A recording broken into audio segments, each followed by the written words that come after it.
Bonsoir, on se retrouve ici à l'hôtel de région Auvergne-Rhône-Alpes pour la projection du film Vivant. On va suivre ensemble toute cette soirée. À tout de suite.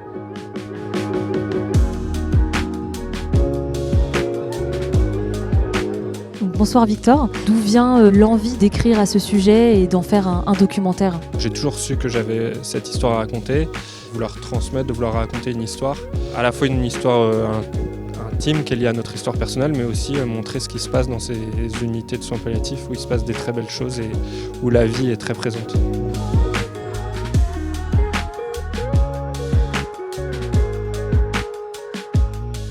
Et les trois personnages là, qu'on voit dans le film, finalement, pour eux c'était important parce que c'est laisser aussi une trace derrière eux et d'en faire quelque chose de ce moment-là, ouais, et de transmettre quelque part.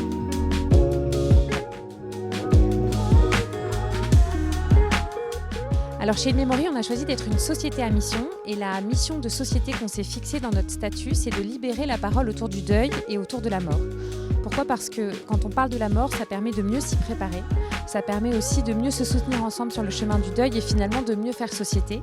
Et c'est dans ce cadre-là qu'on a souhaité soutenir l'événement, le co-organiser, puisque le film Vivant est parfaitement en adéquation avec cette mission.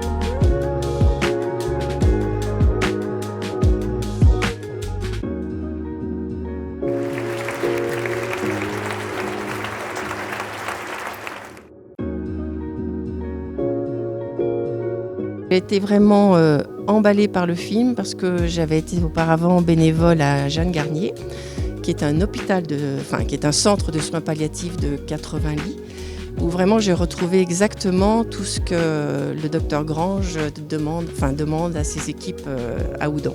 C'est-à-dire que le bénévole est autant acteur que le soignant, il a autant droit à la parole dans les transmissions, ce qui est très important pour moi. Les soins palliatifs, c'est une thématique qui fonctionne particulièrement bien avec le format Santé Académie. Déjà, c'est un enjeu santé publique qui est majeur, pour lequel les besoins en formation sont très importants. Tu ne peux pas former des dizaines, voire des centaines de milliers de personnes dans des salles de formation. Logistiquement, c'est très compliqué.